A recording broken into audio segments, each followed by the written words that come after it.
that I've been working on, especially knitting and sewing and painting. So yeah, welcome. Grab a cup of something warm and I'll get started. So yeah, I'm so glad to be back with you. This will probably be a short episode, but I just wanted to pop in, and you might notice already that it's different. There's a different setup here, and I will talk about that more at the end in my life, like what's happening with me bit. But this is going to be more of like a vloggy, like true vloggy format, I think, because it's going to be probably pretty fast and just an update on what's been happening. So if you're interested in my more like my longer episodes, then feel free to go back and watch those. But yeah, I'm happy to be back and I have a few things to share with you. So as you can see, I am wearing my Bonnet cardigan by Thea Coleman. If you've been with me at all, you know I've been working on this for a really long time. So I'm actually really glad to be done with it. And I just love it. Like, see if I can show you. It's a cable cardigan and it has a great motif all throughout the back. I can show you more in other episodes, like other episodes show it better, the motif.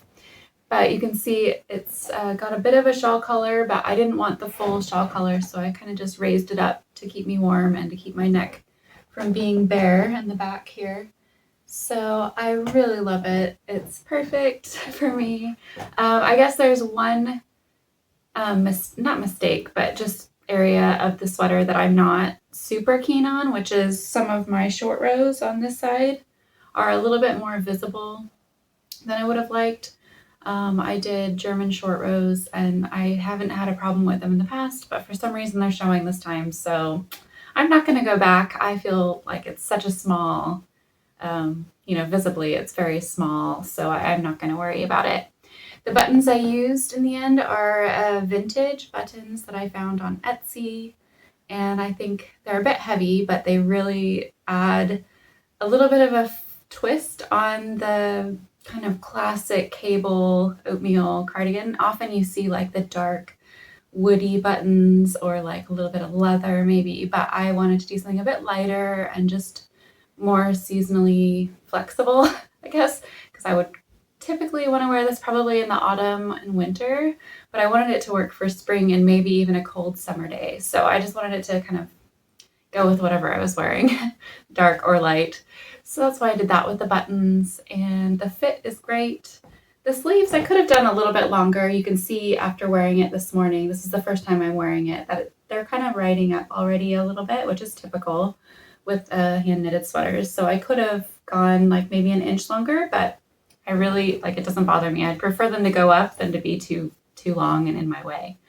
So yes, Botanist cardigan, I highly recommend this pattern. Very easy to follow, great instructions. Challenging for me, as you know, but I'm so glad that I stuck with it. I love it. It's probably my biggest accomplishment in terms of knitting, and I feel very proud of it, and like I'm proud to wear it around. So I would recommend it. Yeah, so that's what I'm wearing. So I've also been working on a couple of things. I was able to knit a hat for my daughter, who is 15 months now and is going on 16 months. So I knit this bonnet. It's called the Barely Bonnet.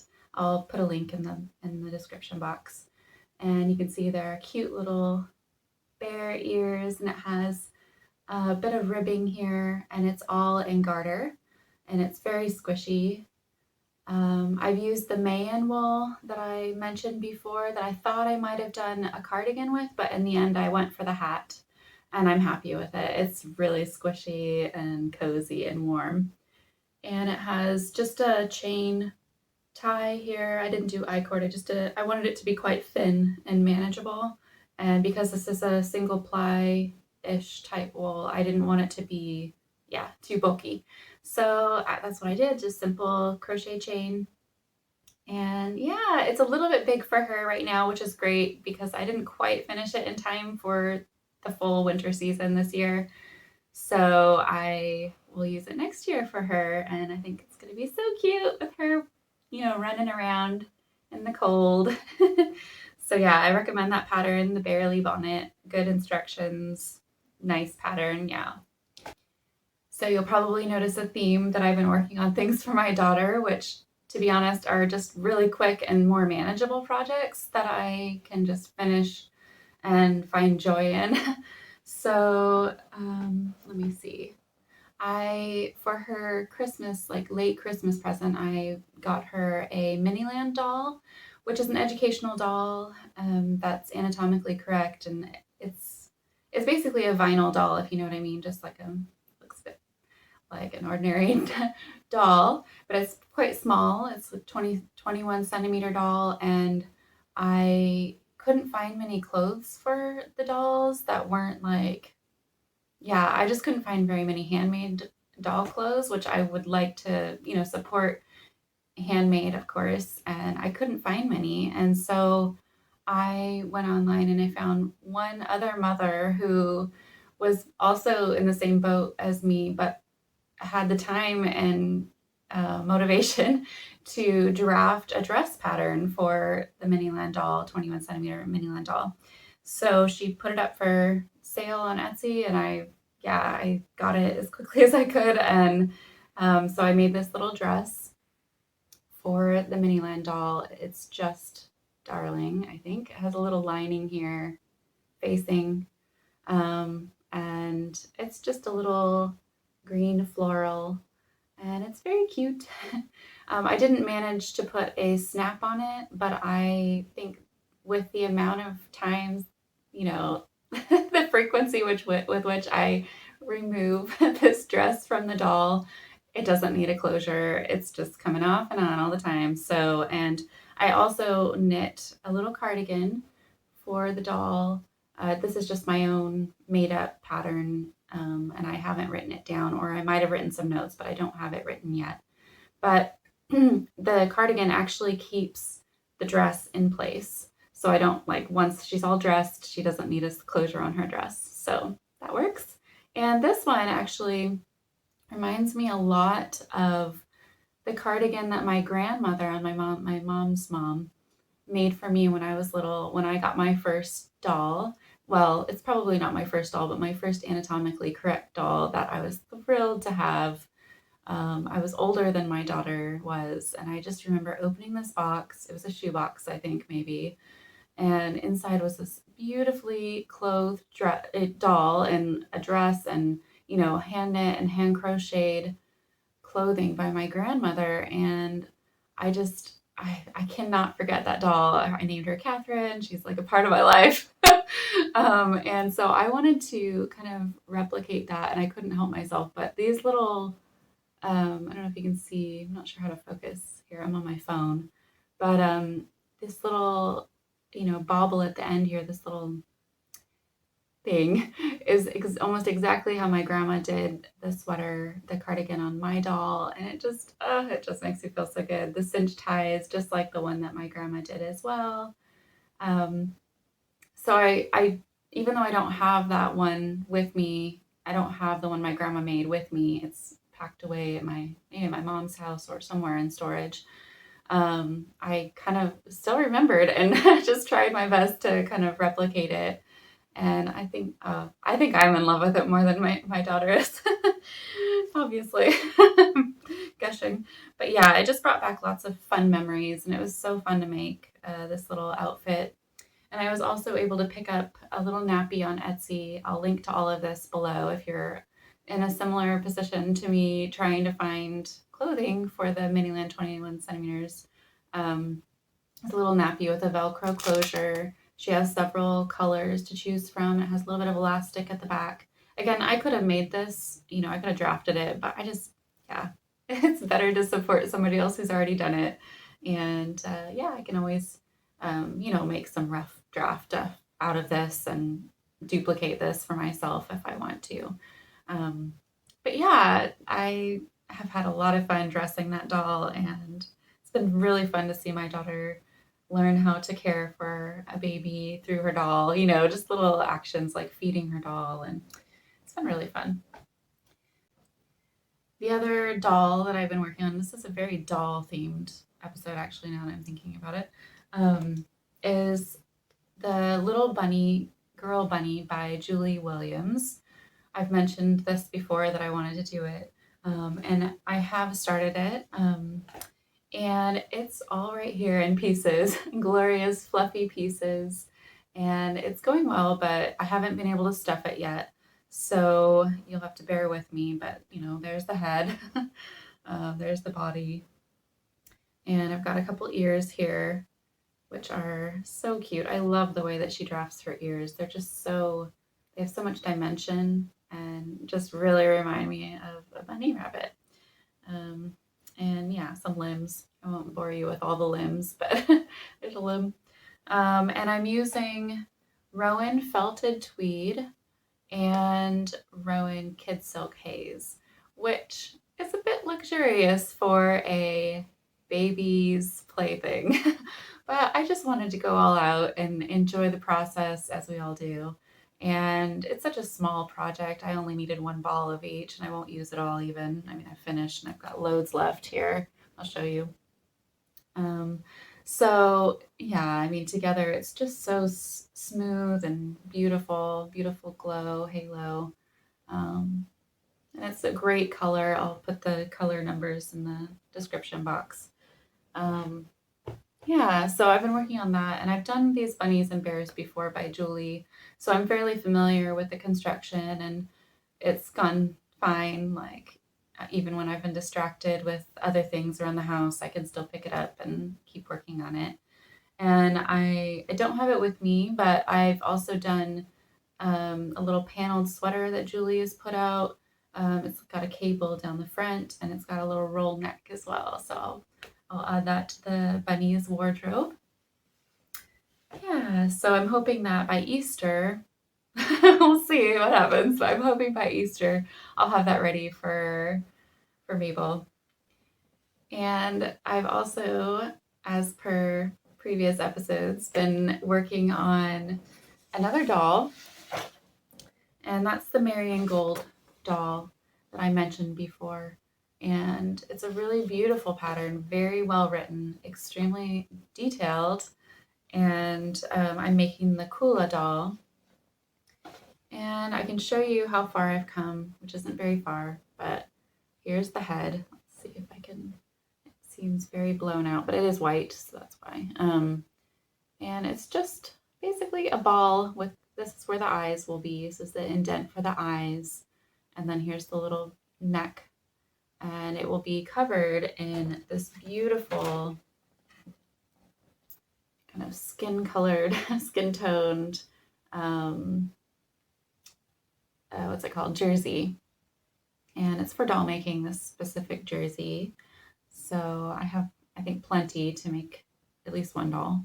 And yeah, I've got these doll needles as well that I've never used before. So this is very exciting to me because I've never handmade a doll to this these specifications, and it's just a whole new process for me, which I've really enjoyed so far. Especially, it was so meditative to put this head together. It just the gauze goes over just raw. I'm losing my words. Raw. What's it called? Roving. You know, just the wool, and you're making a ball, and then you use a felting needle to just needle felt a little bit to tack it together. And then you put the gauze over and you're cinching, and you could just like, it's so meditative. It's more meditative than knitting to me because it's such a slow, soft process. There's no intricate clicking or clacking. It's just very relaxing, I found so far. We'll see what happens next in the next steps. But yeah, I would recommend the pattern so far. I've understood everything that she's said, and I feel like she's given me exact directions for something I've never done before. I haven't needed to watch any videos or anything yet, and that's been really good. So I would recommend her patterns for sure. So that's what I've been working on lately. I have other things going on, but that's the stuff I've made the most progress on lately, and I can tell you why. We've been just so busy, obviously. Otherwise, I would have checked in earlier. Since last year, we had Mabel's birthday, then we had Christmas, oh, then we had Thanksgiving around that time as well, and Christmas, the holiday season is just was really great. We got to see Mark's family. We went to visit. That was so much fun. We got to see cousins and in-laws, and it was just really fun time, special memories there. And then we had our anniversary, our 15-year anniversary in January, which is really special. Can't believe it's been that long. And then Mark's birthday was just recently as well. He just turned 40. So that was fun. um, yeah, so we've just been one thing after the other. But on top of all of that, we also just recently found out that we're moving. And we needed, like, we were doing it quite quickly as well. Just the circumstances, I won't go into all of it, but we are doing it quite quickly, and it has taken up so much of our brain space and time and energy, as you can imagine. And that's because we're moving internationally as well. We're not just moving within Wales or down the street or even within the UK. We're moving all the way to the States, to the West Coast. So that's our news. It's pretty unexpected. We thought that we would be here a fair bit longer.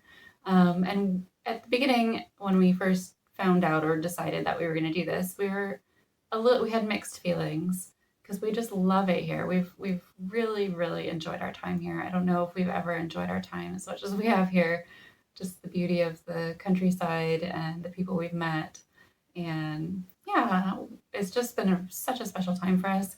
So we felt really sad, I think, at one point. And we still are sad, obviously, to be leaving.